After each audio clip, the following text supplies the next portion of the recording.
Buenos días, hermanos y hermanas. Gracia y paz del Señor. Espero que todos se encuentren bien. Este es el día que hizo el Señor. Nos gozaremos y nos alegraremos en Él. Le damos las gracias al Señor por la oportunidad y el privilegio que nos da de compartir como hermanos su palabra. Esperamos que todos se encuentren bien con el favor de Dios y es nuestra oración que seamos todos edificados en este tiempo. Voy a pedirles que abran sus Biblias en la primera carta del apóstol Pablo a los Corintios, primera de Corintios capítulo 15. Y el pasaje es bastante extenso, pero vamos a enfocarnos por ahora en el verso 54 hasta el verso 58. Desde el verso 54 hasta el verso 58. Dice la palabra del Señor. Y cuando esto corruptible se haya vestido de incorrupción y esto mortal se haya vestido de inmortalidad, entonces se cumplirá la palabra que está escrita: sorbida es la muerte en victoria. ¿Dónde está, oh muerte, tu aguijón? ¿Dónde, oh sepulcro, tu victoria? Ya que el aguijón de la muerte es el pecado, y el poder del pecado la ley. Mas gracias sean dadas a Dios, que nos da la victoria por medio de nuestro Señor Jesucristo. Así que, hermanos míos amados, estad firmes y constantes, creciendo en la obra del Señor siempre, sabiendo que vuestro trabajo en el Señor no es en vano. Oremos. Padre eterno, gracias. Gracias por tu palabra. Gracias por el mensaje precioso de la resurrección. Gracias por la esperanza de vida en la resurrección de los muertos mediante Cristo Jesús. Te pedimos, Padre, como siempre lo hacemos, que tu Santo Espíritu nos ilumine, de manera que seamos edificados por tu palabra, y no solamente edificados, sino que seamos transformados por ella, de manera que traigamos gloria a tu santo nombre. Es en Cristo Jesús nuestro Salvador que pedimos estas cosas. Amén.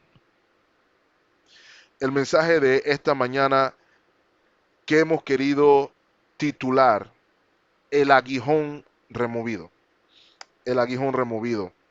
Y estoy seguro, hermanos, que desde la distancia están igual de gozosos y alegres en celebración por este día de donde, valga la redundancia, celebramos la resurrección de nuestro Señor Jesucristo. Y en efecto, el mundo cristiano celebra aún desde el confinamiento a causa del coronavirus los eventos más trascendentales de la historia humana. Uno, la muerte de nuestro Señor Jesucristo, mediante la cual somos reconciliados con nuestro Padre Celestial.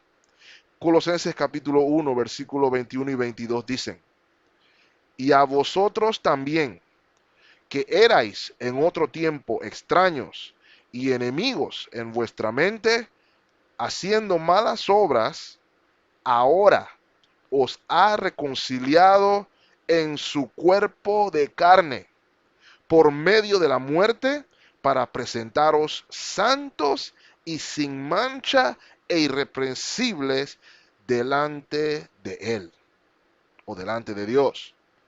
Ese fue el primer evento trascendental que celebramos esta semana. Y el segundo evento no se queda corto y es su resurrección, la resurrección de los muertos. Esta resurrección la cual nos da a nosotros una esperanza viva. Como lo dice el apóstol Pedro en su primera epístola, primera de Pedro capítulo 1, versículo 3. Bendito el Dios y Padre de nuestro Señor Jesucristo, que según su grande misericordia nos hizo renacer para una esperanza viva por la resurrección de Jesucristo de los muertos. Y es nuestra intención hoy, hermanos, por medio de la palabra de Dios, meditar en el evento de la resurrección y meditar en su importancia para nosotros. En nuestro texto, en el pasaje que leímos, verso 54, Pablo parece burlarse de la muerte. ¿Dónde está, oh muerte, tu aguijón? Se hace la pregunta. Y yo quisiera hacerle la pregunta a ustedes que nos escuchan hoy. ¿De dónde viene la confianza del apóstol para hacer esto? Y la segunda pregunta que quisiéramos hacer en este tiempo es si tiene usted la misma confianza. ¿Tiene usted la misma confianza que el apóstol Pablo? ¿Puede usted de igual manera mirar a la muerte y decir, ¿dónde está, oh muerte, tu aguijón? Este relato del apóstol Pablo se da entre 25 y 30 años luego del evento de la resurrección.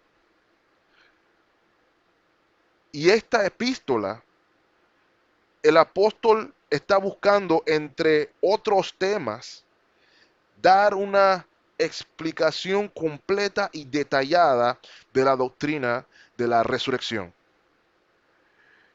Y la razón por la cual el apóstol tuvo que hacerlo es que habían dentro de la iglesia o dentro del cuerpo de creyentes en Corinto personas que estaban sembrando dudas sobre el tema.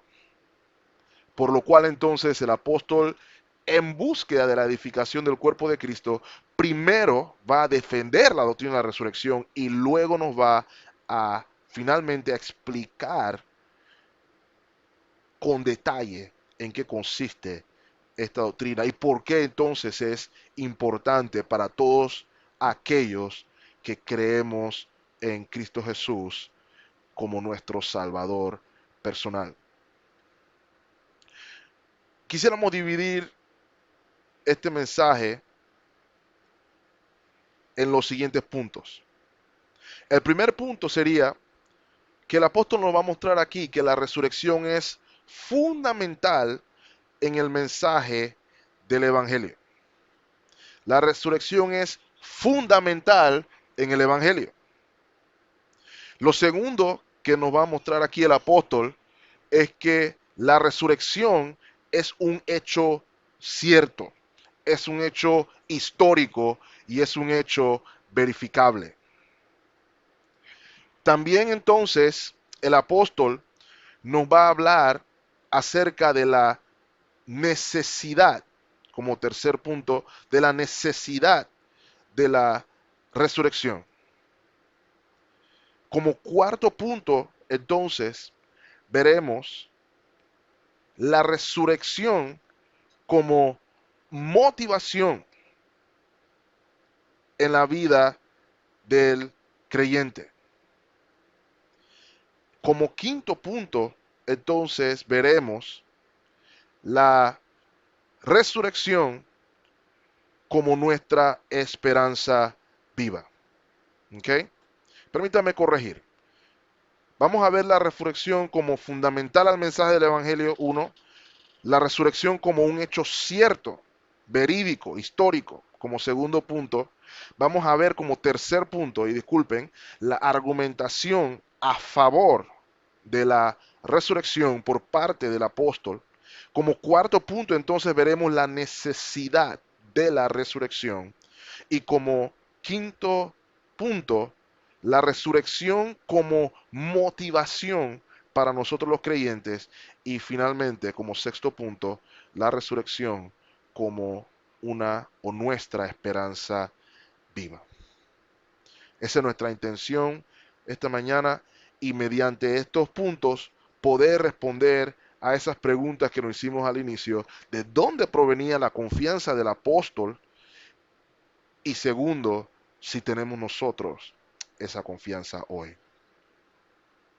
Y como mencioné, hermano, lo primero que quisiera que veamos es la resurrección como algo fundamental al mensaje del Evangelio. Vital. Note lo que dice el verso 1 del capítulo 15.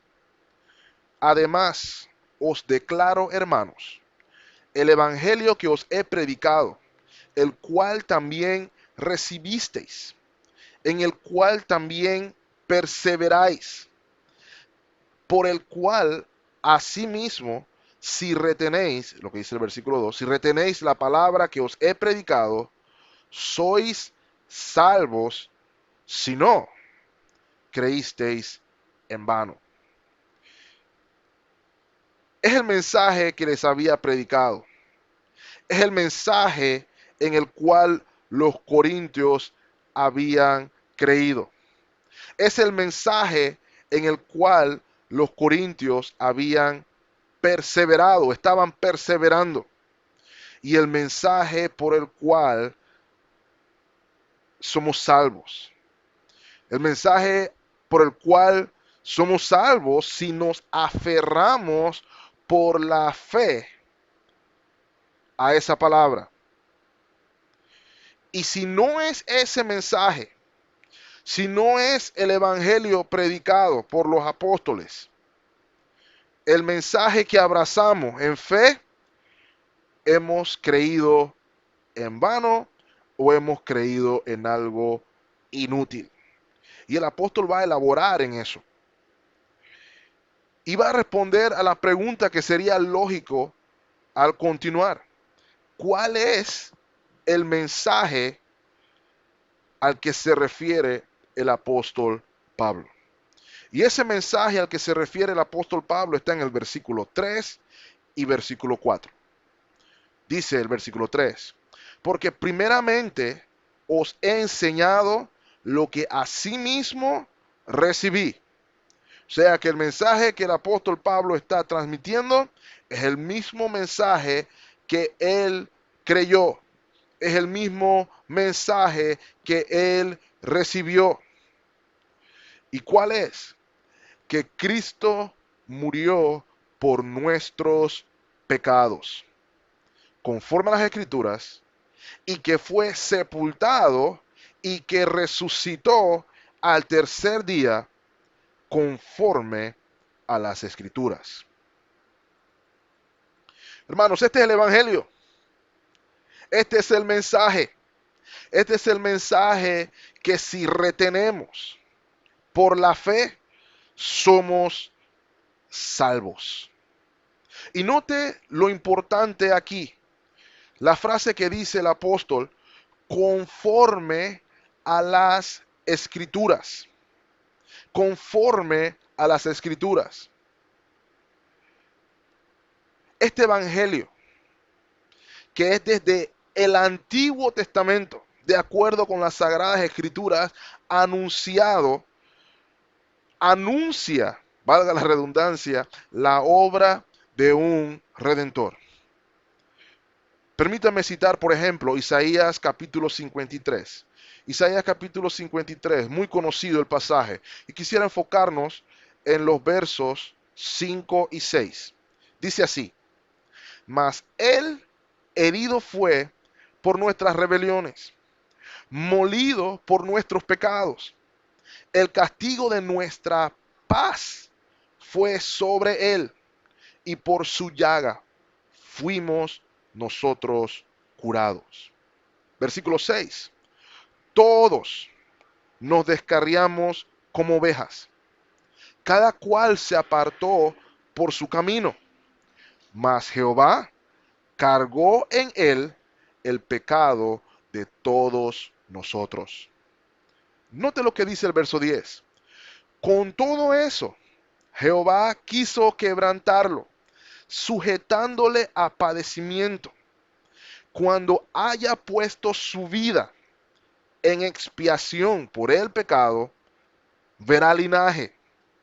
Vivirá por largos días, y la voluntad de Jehová será en su mano prosperada. Ese es el mensaje del Evangelio. Ese es el mensaje de las Escrituras, que Cristo murió por nuestros pecados y resucitó al tercer día conforme a las Escrituras. Y este mensaje fue anunciado en las Sagradas Escrituras, inclusive desde el Antiguo Testamento, como pudimos verlo en Isaías 53.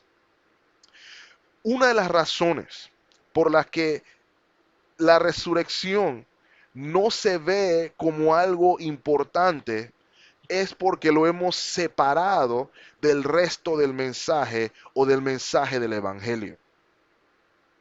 Y lo que nos está diciendo el apóstol Pablo aquí es que sin resurrección no hay Evangelio. No hay Evangelio. El Evangelio no es el mensaje de que Cristo murió para yo no tener problemas económicos. El mensaje del Evangelio no es que Cristo murió para que yo pudiera conseguir una casa o una esposa o un trabajo.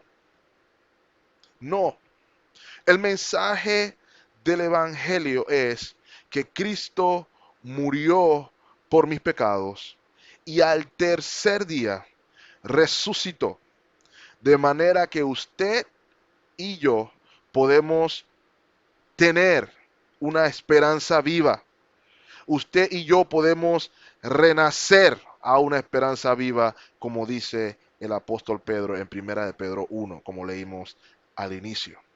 Y este es el mensaje del Evangelio, hermanos míos. Y lastimosamente, no siempre es este el mensaje predicado. Y note lo que dice el apóstol Pablo, que si no creemos o no nos aferramos a ese mensaje, sino que nos aferramos a cualquier otro mensaje, como lo que mencioné anteriormente, de prosperidad emocional o salud o cualquier otro. Entonces, note la frase, creímos en vano.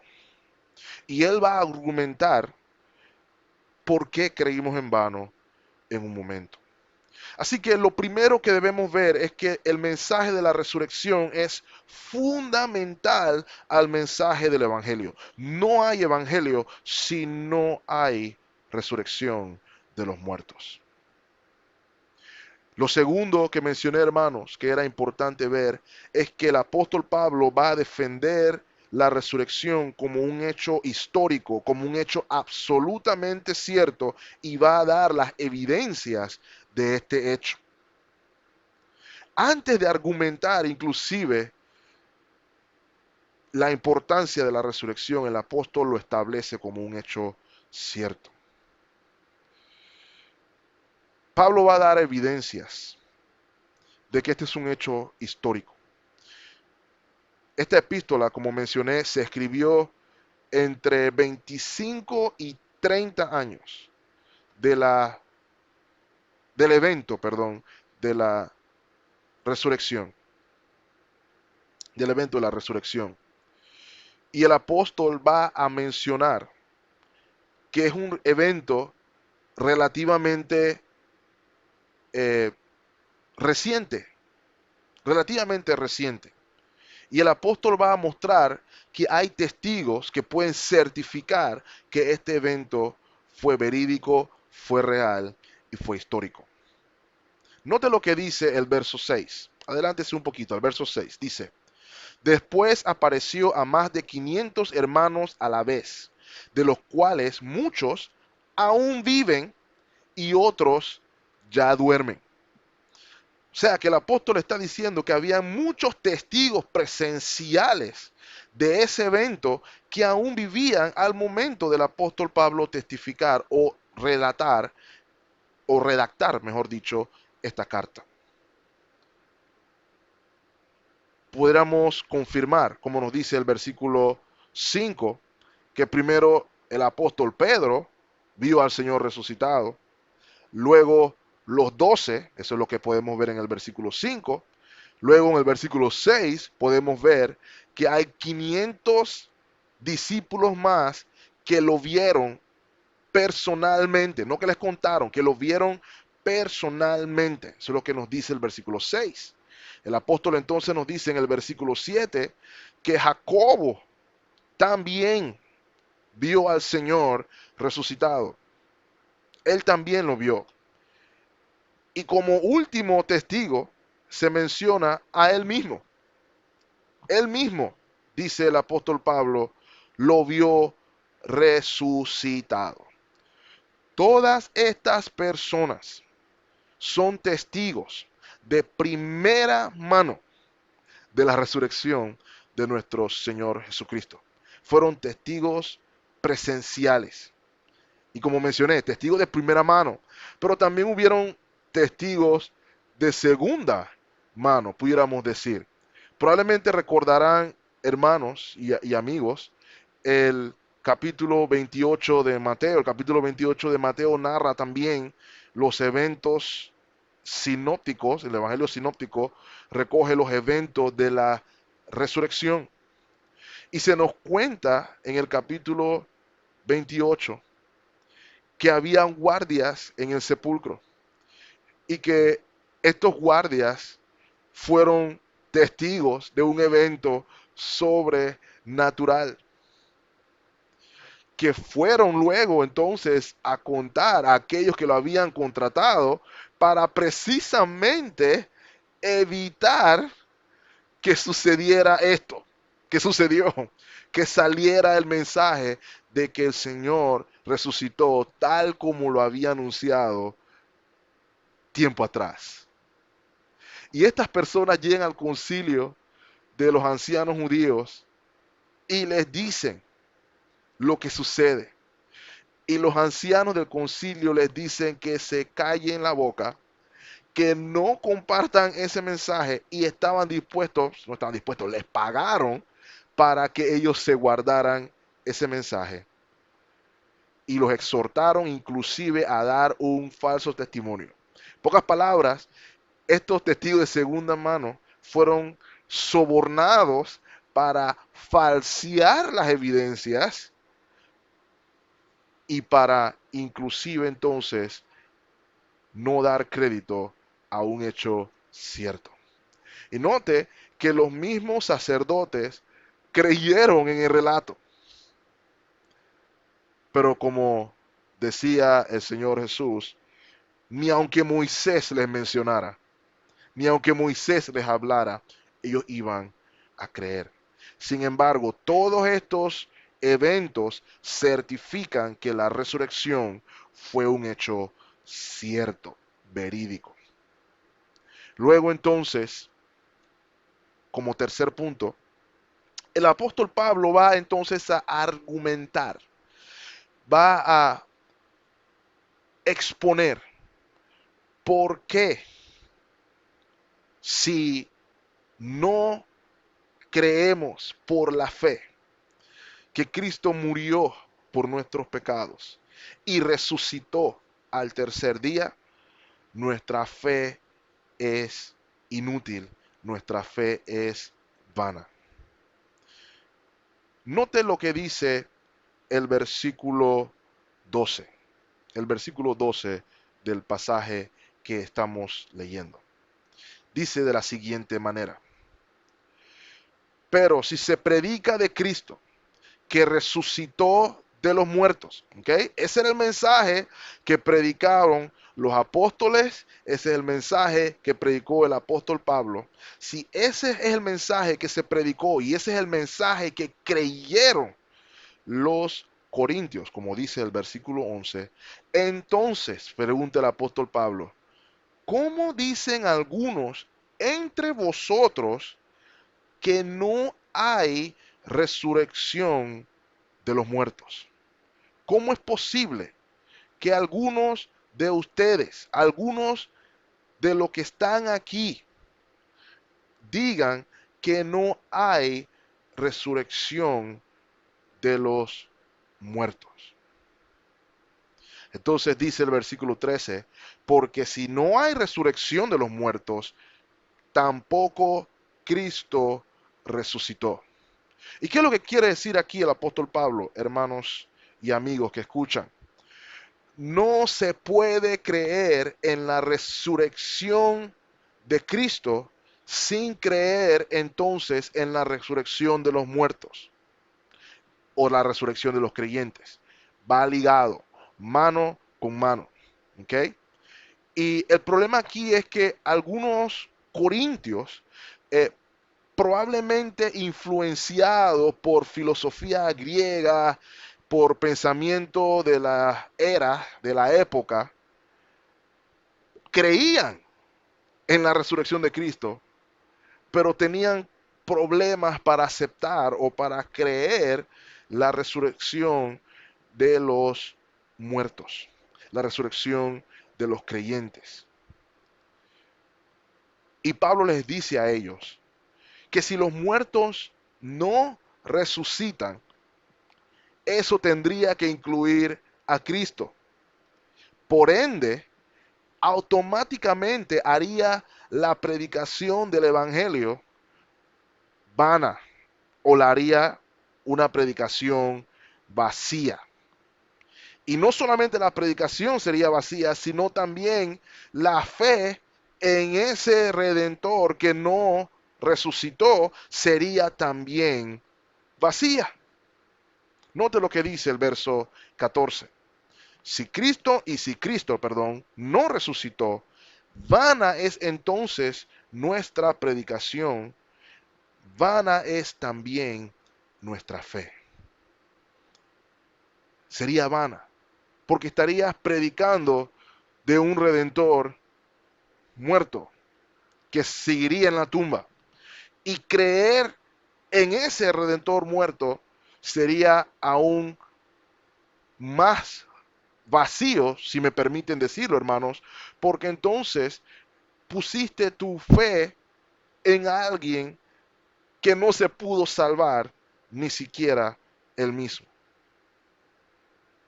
Y no solamente sería ese el problema, sino que haría a Pablo y a todos los otros testigos que mencioné en los versos del 5 al 11, los haría todos mentirosos e inclusive falsos maestros.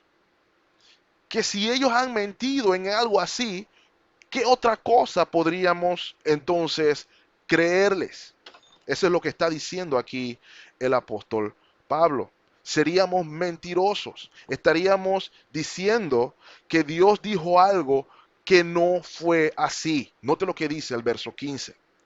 Y somos hallados falsos testigos de Dios porque hemos testificado de Dios que Él resucitó a Cristo, al cual no resucitó, si en verdad los muertos no resucitan.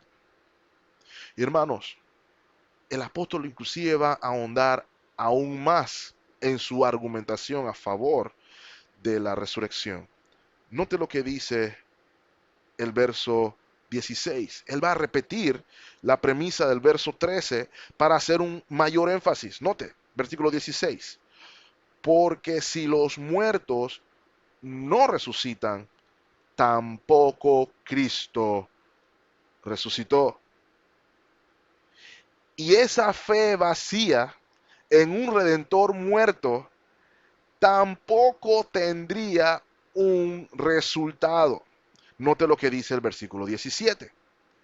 Y si Cristo no resucitó, note lo que dice aquí, vuestra fe es vana.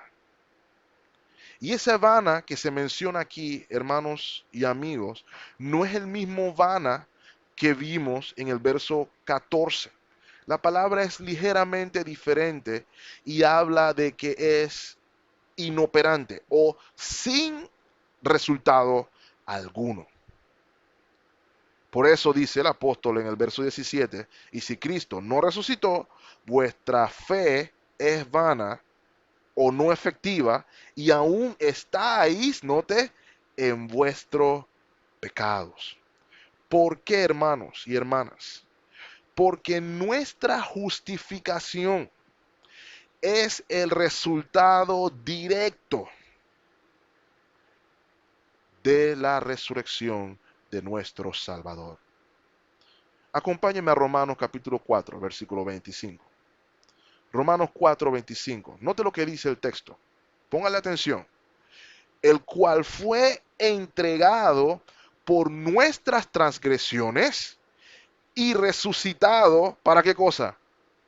Para nuestra justificación. O sea que Cristo fue entregado y fue crucificado para pagar nuestras transgresiones y también fue resucitado para que nosotros fuéramos justificados.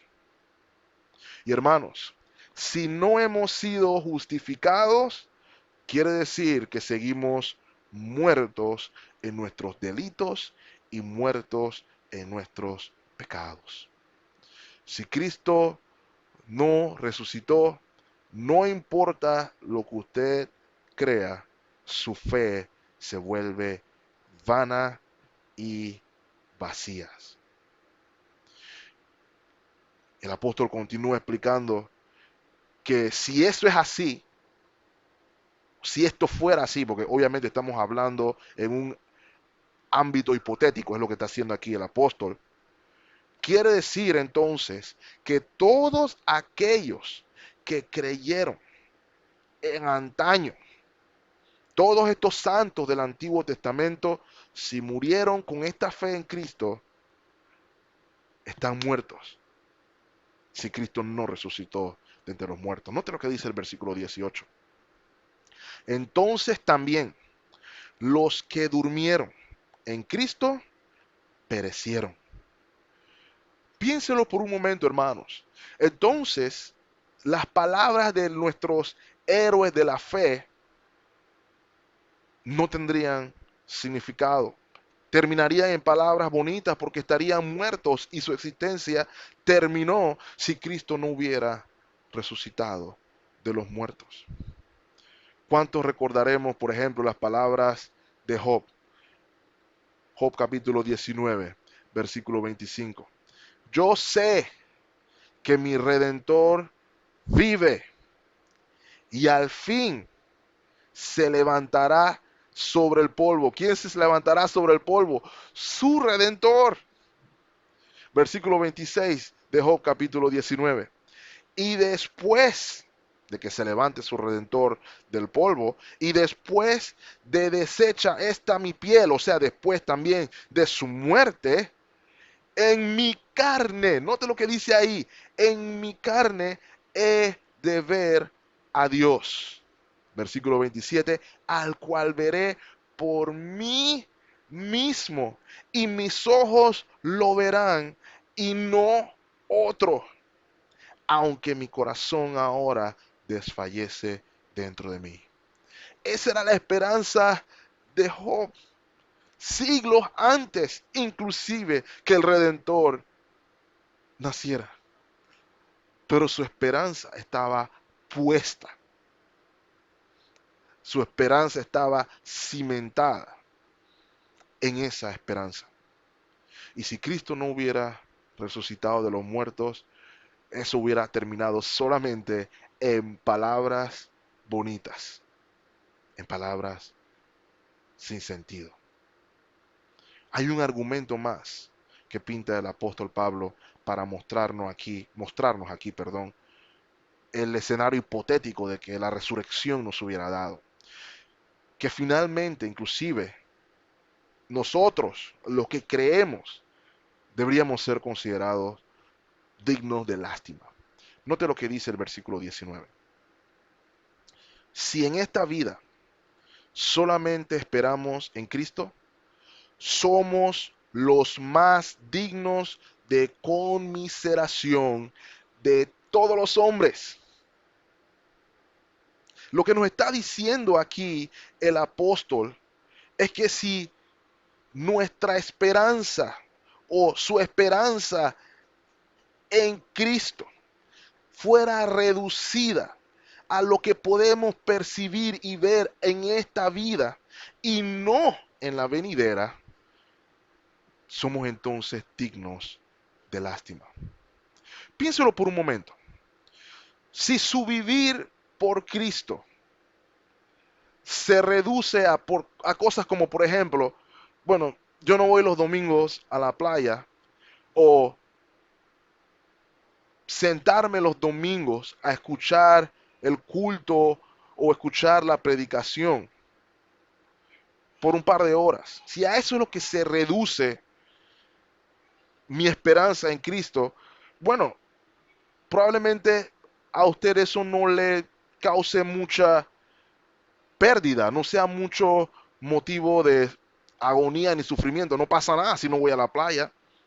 Sin embargo, piénselo así, piénselo de esta manera. Si por su esperanza en Cristo usted es perseguido, si por su fe en Cristo usted es asesinado, cuando por su esperanza en Cristo usted se priva de comodidades aquí en la tierra en beneficio de otras personas, si por su esperanza en Cristo usted se encuentra en sufrimiento, entonces sí se puede entender que si esto fuera falso, si esto fuera una historia, si esto no fuera cierto, wow, debería entonces producir lástima en nosotros mismos. ¿No tendría usted lástima del niño que, por ejemplo, invierte tiempo excavando en la tierra, pensando en su imaginación que en el fondo hay un tesoro escondido? Se desgasta, trabaja duro, suda, y está ahí, cava, que cava, que cava, y le están diciendo, oye, oye, no hay nada ahí, ¿qué estás haciendo? No, yo sé que ahí hay. Y estuviera haciéndolo una y otra vez, horas, tiempo invertido, buscando algo valioso para finalmente darse cuenta que no había nada. ¿No sería eso algo de lástima? Si Cristo no hubiera resucitado, ese sería el caso de todos los que hemos creído. Oh, mi hermano. Pero en el versículo 20 el apóstol deja de ser hipotético. Y miren lo que dice el versículo 20. Mas ahora Cristo ha resucitado de los muertos. Primicias de los que durmieron es hecho. Cristo es primicia de los que durmieron. La resurrección no es hipotética. La resurrección es real, tangible y es nuestra esperanza. Hermanos, la fiesta de las primicias, la que se menciona en Levíticos, si no me equivoco, sí, Levíticos, capítulo 23, no era una fiesta que buscaba solamente, eh, no sé, transar con Dios en busca de un mayor beneficio en mi cosecha o de una bendición material por parte de Dios. La fiesta solemne de la fiesta de la primicia hablaba de algo más profundo, de algo simbólico, de algo más elevado. ¿Ok? Y note que para que mi primicia o mi ofrenda fuera agradable, ¿y en qué consistía la fiesta solemne de las primicias? Consistía en que en este periodo de fiesta había que llevar una, un puñado, un manojo es la palabra, un manojo de el fruto de mi cosecha. Había que llevarlo a los sacerdotes, ¿ok? Y era simbólica de que esa cosecha mía era consagrada o dedicada o le pertenecía, en pocas palabras, a nuestro Señor, a Dios mismo. Por eso se le entregaba a los sacerdotes que eran representantes delante del pueblo de Dios mismo. ¿Ok? Este manojo, esta primicia era simbólico de que toda la cosecha, no solamente un trozo de la cosecha, era dedicada o consagrada al Señor. Y esa ofrenda tenía que ser agradable. Esa primicia debía ser agradable. Y para que fuera agradable, cada uno de los israelitas que iba a celebrar la fiesta debía llevar consigo un cordero. Y ese cordero, esa ofrenda para el holocausto, hacía entonces que esa primicia que yo estuviera ofreciendo al Señor fuera aceptable. Entonces, esta fiesta de la primicia nos señala a algo más. Esta fiesta de la primicia nos habla de la resurrección. Esta fiesta de las primicias, hermano, nos habla de la obra de Cristo para con nosotros. Esto es lo que Cristo hizo por nosotros. Cristo hizo una cosecha de creyentes agradables a Dios Padre. Y ciertamente debemos dar gloria a Dios por eso. El pastor, el pastor bautista del siglo XIX, su nombre era F. B. Mayer, dijo algo muy interesante y permítanme citarlo, abro comillas. En Cristo, la iglesia entera fue presentada a Dios y podemos juzgar la totalidad de ella por Él. Lo que está diciendo F. B. Meyer aquí es que Cristo, como la primicia, presenta a la iglesia, al cuerpo de Cristo, como una cosecha agradable. Y si la primicia es buena, quiere decir entonces que la cosecha es buena. Cristo sería, hermanos y hermanas, qué glorioso mensaje en la resurrección. Cristo sería el primero de una cosecha de todos los que son consagrados al Señor. Y es entonces, hermanos, que a partir de esta gran verdad, que entonces el apóstol va a proceder entonces a explicar la necesidad de la resurrección. Y eso lo vamos a ver entonces en el cuarto punto. ¿Cuál es la necesidad entonces de una o de la resurrección? Y note lo que dice el versículo 21. Porque por cuanto la muerte entró por un hombre, también por un hombre la resurrección de los muertos. El problema de la humanidad, hermanos y amigos, no es otra cosa que el pecado. Ese es el problema de la humanidad.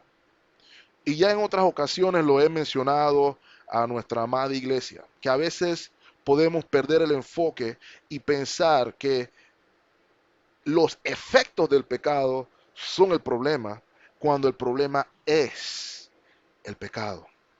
Romanos capítulo 5, versículo 12 nos recuerda, por tanto, como el pecado entró en el mundo por un hombre, y por el pecado entró la muerte, así la muerte pasó a todos los hombres, por cuanto todos pecaron.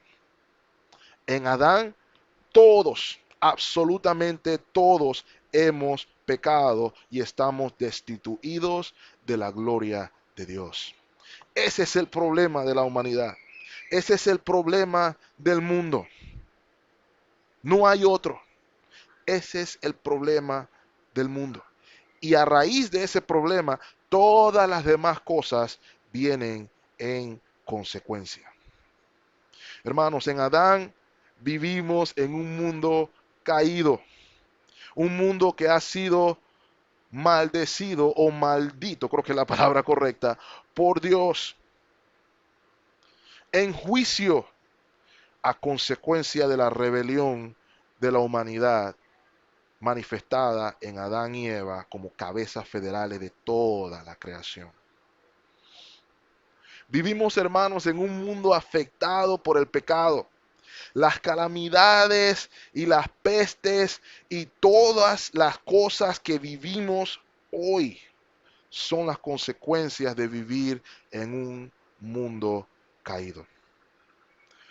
El pastor John Piper, en su último libro escrito, muy bueno por cierto, lo recomiendo a todos aquellos que puedan leerlo, nos habla, y bueno, el título del libro es Cristo y el coronavirus. Cristo y el coronavirus.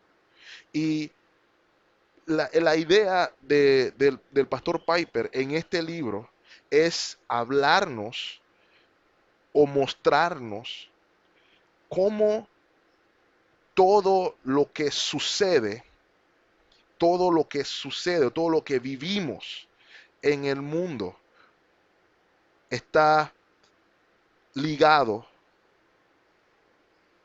al efecto de la maldición. Él cita, y permítame citarlo, él dice, y permítame citarlo de esta manera. Cuando, ok, cuando está mostrándonos, y discúlpenme el enredo, hermanos, lo que voy a citar es al pastor Piper tratando de explicar o de decir al pueblo de Dios, a los que somos creyentes, qué cosas esta pandemia, qué cosas este virus, esta crisis nos pueden mostrar de Dios. Él dice lo siguiente, abro comillas, Dios le está dando al mundo en este brote de coronavirus, como en todas las demás calamidades, una imagen física del horror moral y la fealdad espiritual del pecado que menosprecia a Dios. Cierro comillas. Es por eso, hermanos, que necesitamos la resurrección. Acompáñenme a Romanos capítulo 8. Romanos capítulo 8, versículo 20. Versículo 20. Dice, porque la creación fue sujeta a vanidad, coma, no por su propia voluntad, sino por causa del que la sujetó a esperanza. Note lo que dice ahí, no por su propia voluntad. Las cosas malas que nosotros llamamos malas, las cosas feas que pudiéramos decir que provienen de la naturaleza. Hace poco hizo erupción un volcán en Filipinas, si no me equivoco. Hace poco, bueno, estamos experimentando la plaga del coronavirus. Todas estas cosas no son la naturaleza siendo la naturaleza, sino que es una naturaleza sujeta a vanidad por Dios mismo como consecuencia del pecado. Así que estas cosas que vemos nos muestran la realidad de un mundo caído, un mundo corrupto, un mundo que necesita resurrección. El apóstol Pablo nos dice que fue por un hombre, Adán, que la muerte entró al mundo, pero también por un hombre, Cristo Jesús, la resurrección de los muertos. Eso es lo que dice el versículo 22 de nuestro texto, 1 Corintios 15, 22. Porque así como en Adán todos mueren, también en Cristo todos serán vivificados. En Cristo todos seremos vivificados. Romanos capítulo 8, versículo 11 dice, y si el espíritu de aquel que levantó de los muertos a Jesús mora en ustedes,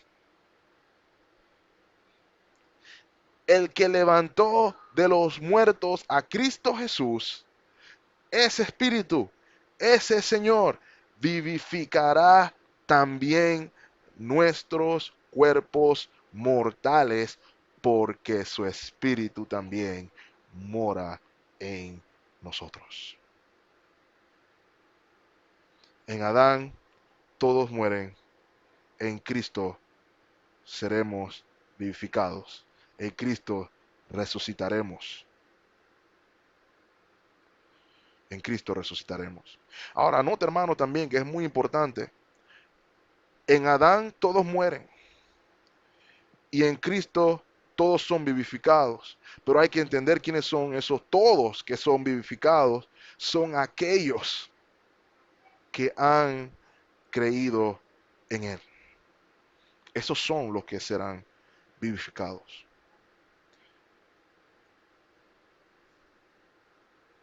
Es en la resurrección de los muertos, hermanos.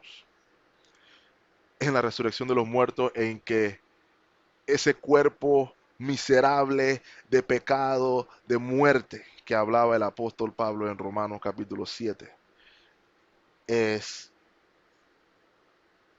librado. Nuestros cuerpos de muerte, nuestros cuerpos de pecado son librados en la resurrección.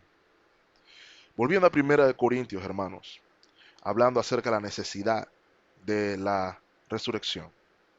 Dice el apóstol que hay un orden en que este evento se va a dar. Cristo la primicia y luego los que somos de Él. Por eso mencioné que esta resurrección o el ser vivificados es para los que son de Él. Hay un orden.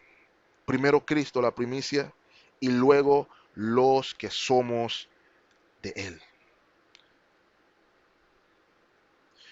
Y hermanos, esto se cumplirá no aquí, sino que esto será cumplido en su venida.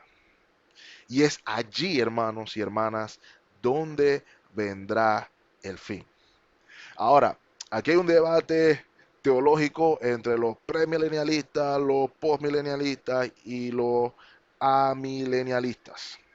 Sin embargo, consideramos que el reinado de nuestro Señor Jesucristo es actual. Esto se refiere a un reinado actual. Acompáñenme a Mateo capítulo 28. Mateo 28. Luego de la resurrección, el Señor Jesús se dirige a sus discípulos y le dice palabras muy conocidas antes de enviarlos en la Gran Comisión. Todos nos sabemos de memoria la Gran Comisión.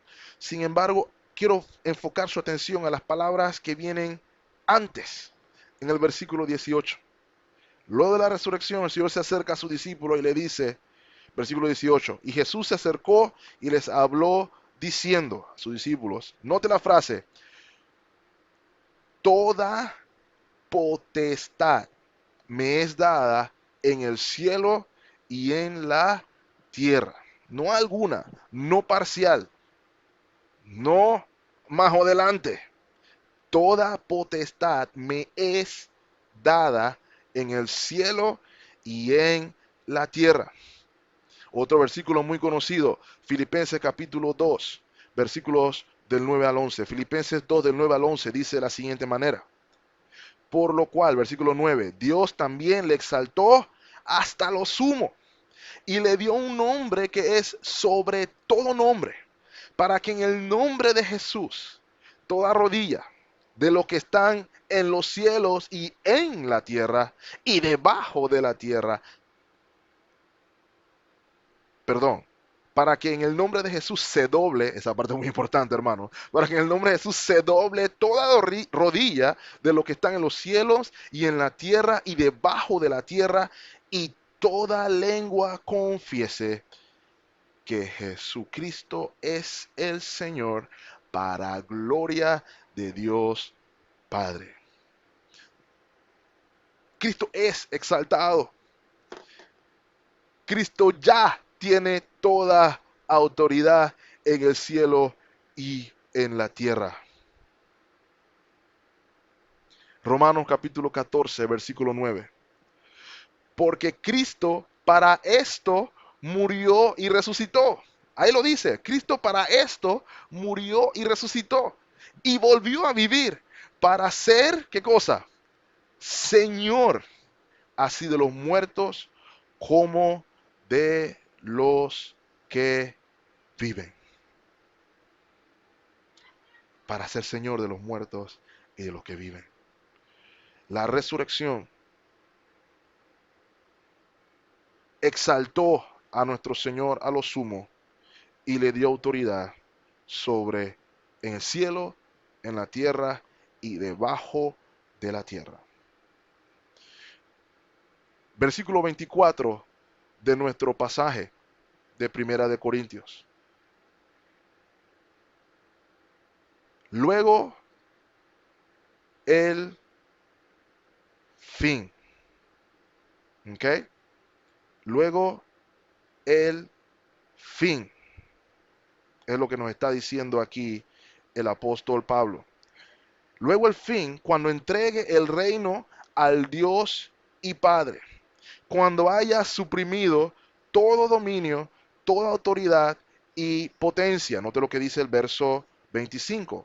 Porque es preciso que Él reine hasta que Él haya puesto a ¿cuántos de sus enemigos? A todos sus enemigos debajo de sus pies. Y el último enemigo, el enemigo mencionado en el versículo 22, ese enemigo, perdón, será vencido en última instancia. Note lo que dice el verso 26. Y el postrer enemigo, o el último enemigo, que será destruido es la muerte. ¿Cuál es el enemigo del hombre? La muerte, a través o causada por el pecado. La muerte será destruida en la resurrección, hermanos. En la resurrección de los creyentes. Note el versículo 27. Porque todas las cosas las sujetó debajo de sus pies. Y cuando dice que todas las cosas han sido sujetadas a él, claramente se exceptúa aquel que sujetó a él todas las cosas. Versículo 28. Pero luego de que todas las cosas estén sujetas, entonces también el Hijo mismo se sujetará al que sujetó a él todas las cosas para que Dios, perdón, sea todo en todos. Hermanos y hermanas, ese es el fin. Ese es el final de todas las cosas. Por eso es necesario la resurrección. Es en la resurrección es que el último enemigo, la muerte, es vencida. Y ese debe ser, hermano y amigo que me escucha, el anhelo de todo nuestro ser. Voy acercándome al final, hermanos. El quinto punto. La resurrección entonces es necesaria, ya lo vimos. La resurrección es fundamental al mensaje del Evangelio. La resurrección es un mensaje cierto, verídico. Vamos a ver también que la resurrección es y debe ser la motivación de todos los creyentes. La motivación y nuestra esperanza en nuestro vivir. Y ese anhelo, hermanos, esa esperanza debe ser lo que motiva nuestro caminar en fe. Note lo que dice el verso 29. De otro modo, ¿qué harán los que se bautizan por los muertos si en ninguna manera los muertos resucitan? ¿Por qué pues se bautizan por los muertos? Ahora, hermanos, ese versículo es oscuro, ese versículo es complicado y difícil, porque es difícil definir aquí quiénes son los muertos y quiénes son los que se bautizan. Y hermanos, hay diversas interpretaciones de la declaración, hay diversos puntos de vista. Sin embargo, en base a lo que vemos en la conversación o el enfoque del apóstol, el enfoque parece ser creyentes reemplazando a creyentes que han fallecido, creyentes que han muerto. Probablemente en el martirio ese pudo haber sido una de las razones. Pero el punto aquí es que Pablo está diciéndole a los corintios que si no hay resurrección, si no hay vida después de la muerte, ¿por qué alguien se haría cristiano? Con lo difícil que era ser cristiano. Note lo que dice el verso 30, que podemos ver entonces que hay un hilo conductor ahí. Versículo 30. ¿Y por qué nosotros peligramos a toda hora? Miren lo que dice el apóstol en el versículo 31. Os aseguro, hermanos, por la gloria que de vosotros tengo en nuestro Señor Jesucristo, que cada día muero o cada día estoy expuesto a la muerte. Versículo 32. Si como hombre batallé en Efeso contra fieras, y esto aquí pudo ser literalmente criaturas o animales salvajes, o pudo también referirse a turbas de opositores al Evangelio, que sabemos que hay ambos casos en las Escrituras, pero note por qué. ¿Qué me aprovecha entonces si los muertos no resucitan? Entonces comamos y bebamos, porque mañana moriremos. ¿Qué es lo que está diciendo aquí el apóstol, hermanos y hermanas? Es en virtud de la promesa de la resurrección que los creyentes vivimos, que los creyentes laboramos, que los creyentes predicamos e inclusive sufrimos, entendiendo que nuestra esperanza no está puesta en esta vida, sino en la vida que ha de venir. Esa es nuestra motivación. Aquellos que no tienen esa esperanza viven para el aquí y viven para el ahora. Por eso usted escucha de estos cantos de los no creyentes. Yo no sé mañana, yo tengo que vivir el hoy. Hoy. Porque no sé qué será de mí mañana. Por eso el apóstol dice, si no hubiera resurrección de los muertos, entonces en vez de estar luchando con la fiera, en vez de estar exponiendo mi vida por el gusto, mejor vivamos, bebamos y comamos, porque mañana nos vamos a morir y se acaba todo. Oh, mi querida hermana, oh, mi querida hermana. Pero la tumba está vacía. La tumba está vacía y la cosecha está por venir. La resurrección, hermanos, entonces nos motiva a vivir en esperanza, nos motiva a ser desprendidos, nos motiva a sacrificarnos como el Señor se sacrificó en beneficio de otro, en esperanza de la promesa venidera. Pregúntese, hermano, ¿qué motiva a alguien a salir de la comodidad de su hogar, a ir a tierras lejanas donde no hay las facilidades básicas a las cuales estamos acostumbrados por amor a Cristo y al Evangelio? Ellos no tienen una esperanza en esta vida, su esperanza está puesta en la que viene, en la mejor vida.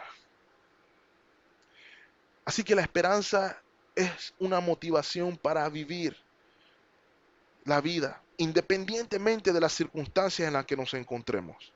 Encontramos entonces consuelo en la esperanza de la resurrección y de la vida que está por venir. Hermanos, también la resurrección nos motiva a vivir en santidad. Y note el verso 33. No erréis. Las malas conversaciones corrompen las buenas costumbres. Versículo 34. Velad debidamente y no pequéis, porque algunos no conocen a Dios. Para vergüenza vuestra lo digo. Algunos no conocen a Dios. Hermanos, prestarle el oído a personas que, aun cuando estuvieran dentro del cuerpo de creyentes, no conocían a Dios, traería problemas posteriormente. Eso era en parte lo que estaba ya sucediendo en la iglesia de Corinto. Así que el apóstol los exhorta a estar despiertos, a velar, a estar sobrios, no como adormecidos, no en letargo, y estar despiertos en búsqueda de mantenerse alejados del pecado. Acompáñenme a Primera de Juan, capítulo 3. Primera de Juan, capítulo 3, versículo 2. Que debe ser el anhelo de todo creyente, hermano, que debe ser la motivación de todo creyente que espera en la resurrección. Note lo que dice el apóstol Juan. Amados, ahora somos hijos de Dios y aún no se ha manifestado lo que hemos de ser, pero sabemos, note, sabemos que cuando Él se manifieste, ¿quién? Cristo Jesús, seremos semejantes a Él porque le veremos tal como Él es. Versículo 3. Y todo aquel que tiene esta esperanza en Él, ¿qué hace? Se purifica a sí mismo, así como Él es puro. De manera que la resurrección nos motiva a vivir como creyentes, a esforzarnos por la obra de Cristo y también nos motiva a vivir en santidad. La resurrección, hermanos. Y quisiera cerrar, mi último punto, hermanos, es que la resurrección es nuestra esperanza viva. La parte final de este pasaje, hermanos, nos habla de contrastes. Contrastes que el apóstol utiliza para explicar cómo sería esa esperanza, cómo serían estos cuerpos resucitados. Y lo hace por medio del contraste entre los cuerpos naturales y comparándolo con el cuerpo del Cristo resucitado. El cuerpo del Cristo resucitado. Brevemente, hermano, note lo que dice el versículo 35. Versículo 35 de nuestro texto.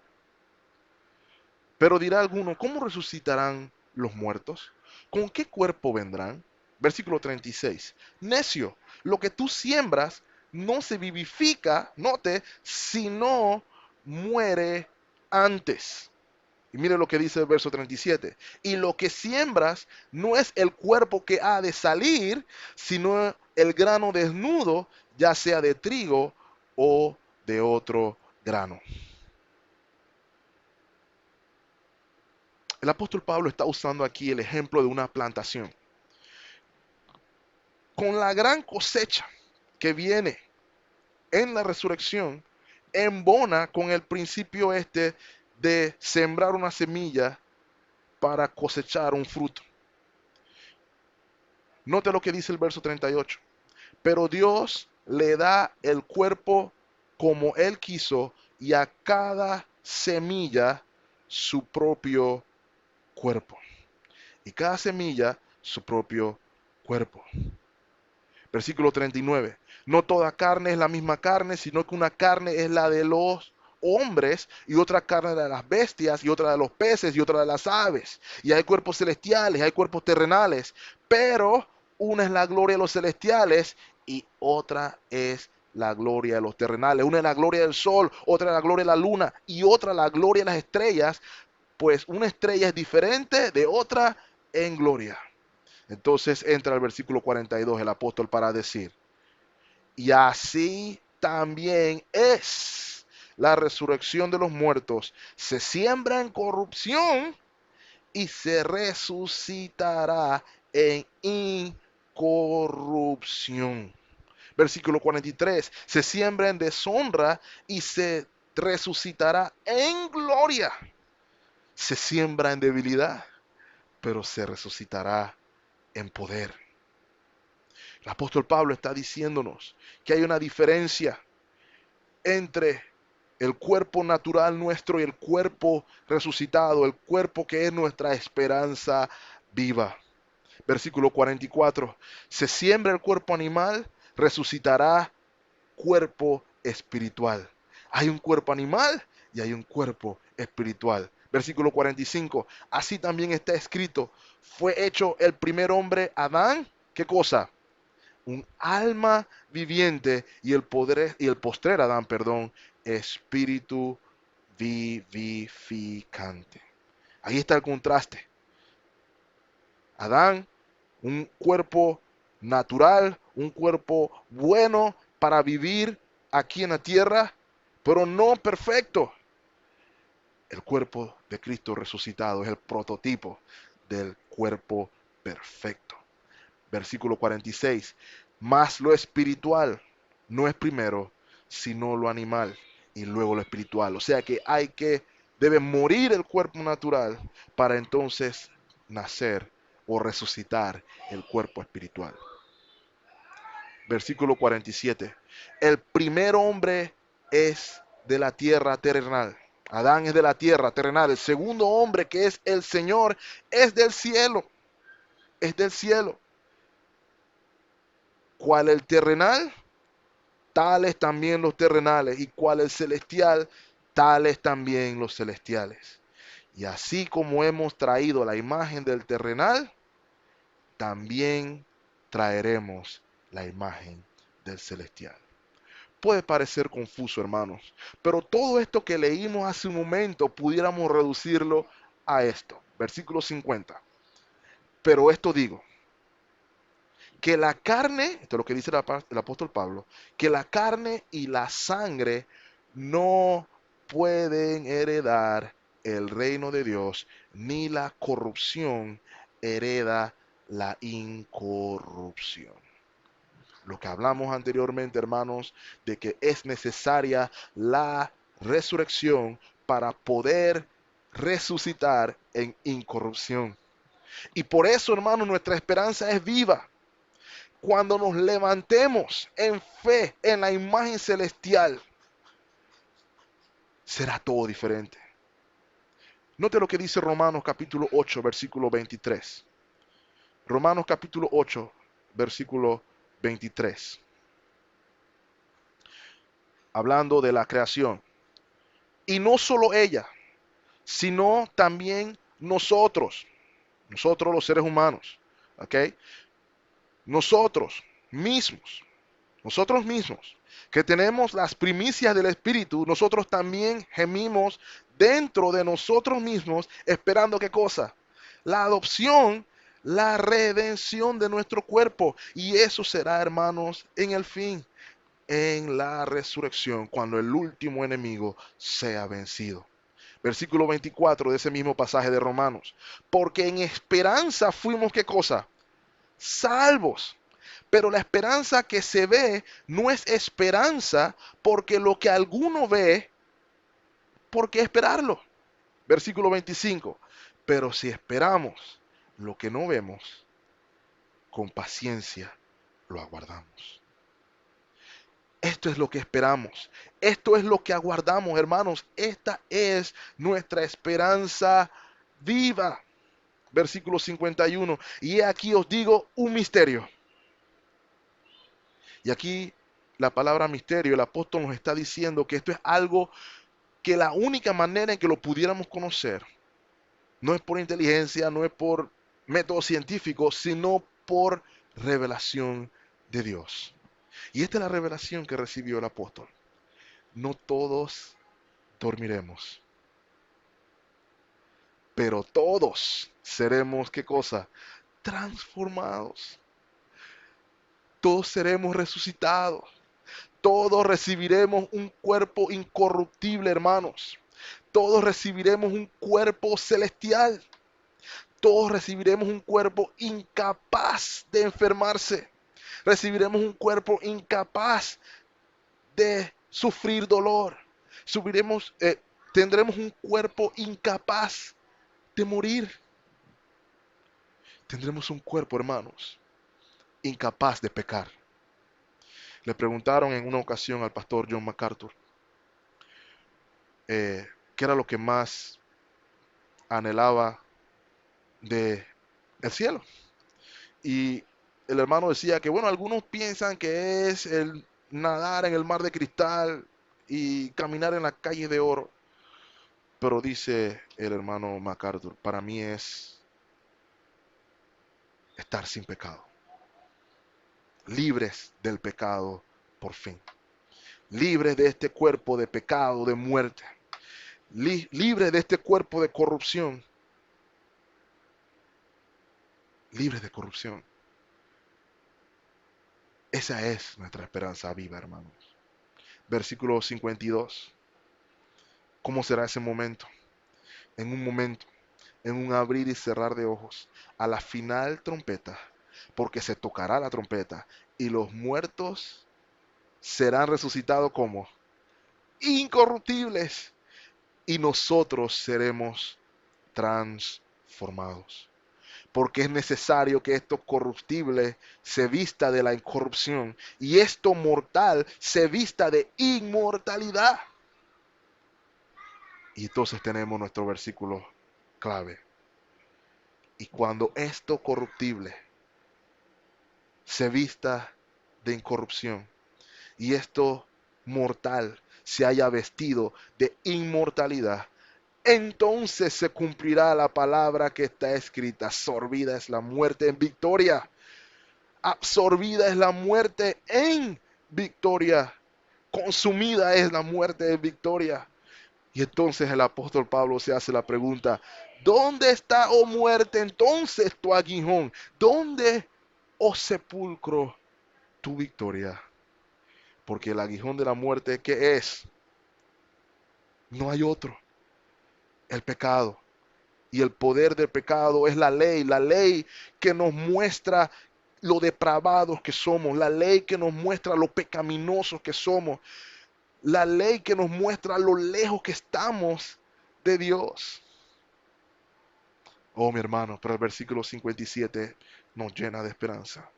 Más gracias sean dadas a Cristo, perdón, más gracias sean dadas a Dios, que nos da la victoria por medio de nuestro Señor Jesucristo. Esa es nuestra esperanza viva, hermanos. Así que, hermanos míos, amados, estar firmes, constantes y creciendo en la obra del Señor siempre. ¿Por qué? Sabiendo, hermanos, que lo que vivimos aquí, lo que padecemos aquí, lo que experimentamos aquí, nuestro trabajo para el Señor, no es en vano, sino que tiene su recompensa en la resurrección. Quisiera concluir brevemente, hermanos. Nuestra meditación hoy debía llevarnos a la conclusión de por qué es importante la resurrección.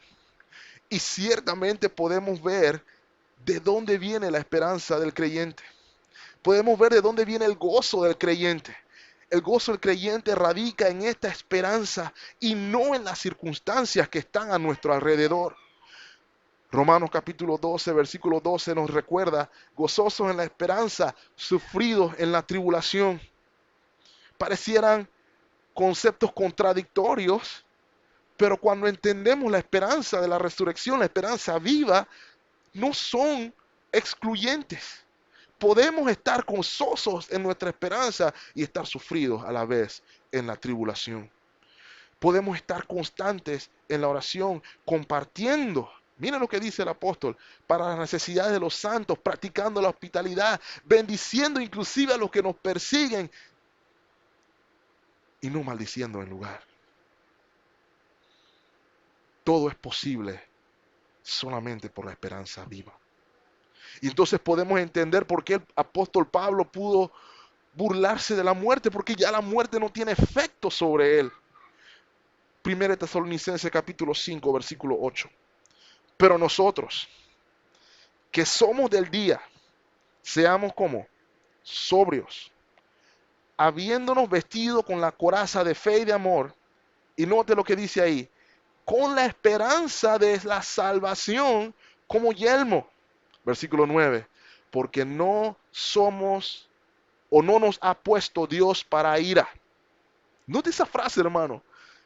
No nos ha puesto Dios para ira.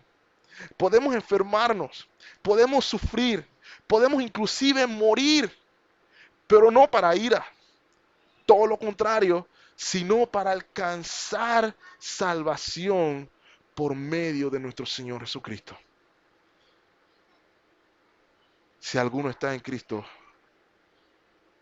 no está en condenación, porque ha pasado de muerte a vida por medio de nuestro Señor Jesucristo, aún en nuestras circunstancias adversas. Tenemos la certeza y la seguridad, la esperanza de que hemos de estar con Él para siempre. Y la segunda pregunta que teníamos hoy era, si tiene usted la misma confianza que tiene el apóstol Pablo. Piénselo un momento. Si usted no la tiene, es porque usted está entonces bajo la ira de Dios. Usted está en desesperanza. Usted está viviendo en muerte. Sí, así como lo dije, viviendo en muerte. Viviendo en muerte. Y aquella ira que fue demostrada en la cruz del Calvario está sobre usted en esta hora. Pero hay buenas noticias. Puedes escapar de esa ira. La única esperanza es poner nuestra fe, poner nuestra confianza en aquel que fue puesto en esa cruz aquel día. Aquel que no solamente fue puesto en esa cruz, sino que fue sepultado y resucitó al tercer día, como dicen las Sagradas Escrituras. No tienes que vivir en desesperanza. Puedes vivir en esa esperanza viva. Ven a Cristo en arrepentimiento y fe. Y Cristo te invita hoy a esa esperanza viva. El mismo poder que levantó de entre los muertos a nuestro Salvador, te puede levantar a ti, de manera que tú tengas esa esperanza completa, eterna, no pasajera, en Cristo Jesús, nuestro Señor. Por eso hay gozo, por eso hay alegría, por eso el cristiano está gozoso en la esperanza. No todos dormiremos, pero todos seremos transformados. Que el Señor los bendiga ricamente, hermanos. Los amo en el Señor y espero podernos reunir en la próxima ocasión. Padre eterno, gracias por Cristo Jesús. Gracias por el sacrificio hecho en la cruz del Calvario. Gracias por la esperanza viva en Cristo Jesús en la resurrección. Gracias porque en Cristo la primicia, nosotros la cosecha hemos de resucitar. Gracias, Señor, por la esperanza. Y Padre, te pido que en esta esperanza seamos fortalecidos de manera que podamos caminar confiados, crecer confiados, vivir confiados, sin importar las circunstancias, sin importar el sufrimiento, sin importar lo que suceda. Porque entendemos, Padre, que todo lo que sucede cumple un propósito. Y ese propósito es llevarnos a ti, hacernos conforme a la imagen de tu Hijo para salvación. Y si hay alguien aquí, Señor, que esté escuchando sin la esperanza, sin ese gozo, te pedimos que por tu misericordia y por tu gracia, así como lo hiciste con el abortivo Pablo, así como lo hiciste conmigo, extiendas tu gracia también a aquellos que nos escuchan hoy y que puedan también ser despiertos a esta esperanza de una nueva vida en Cristo Jesús, nuestro Señor. Gracias, Padre, por todo lo que has hecho, por todo lo que haces y todo lo que harás. En Cristo Jesús lo pedimos todo. Amén. Dios los bendiga, hermanos. Será hasta la próxima.